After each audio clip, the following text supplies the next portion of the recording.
ассалому алайкум дӯстон, хуш омадем ба шабакаи мо. Инак чанд дақиқа пеш маросими вазнкашӣ ва мухорибаи рӯбарӯи Нурулло Алиев ва рақиби ӯ Рафаэль Алвес баргузор гардид ва бояд гуфт ки ҳар дуи ҷангваро бо муваффақ вазни даркориро карда тавонистанд. биён якҷоя тамошо. ҷангвари навбати Нурулло Алиев.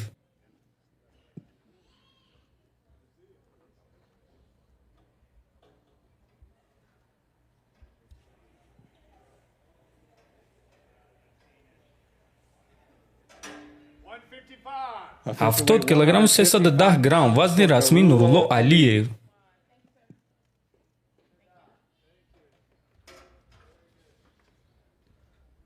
варзишгари навбати Рафаэль Алвес.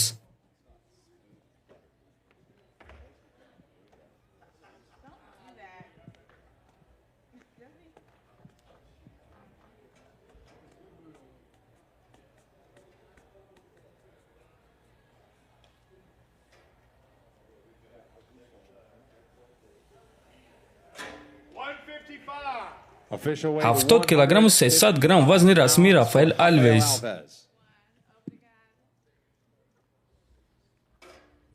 мухорибат дар вазни сабук. Нурулло Алиев зидди Рафаэль Алвес.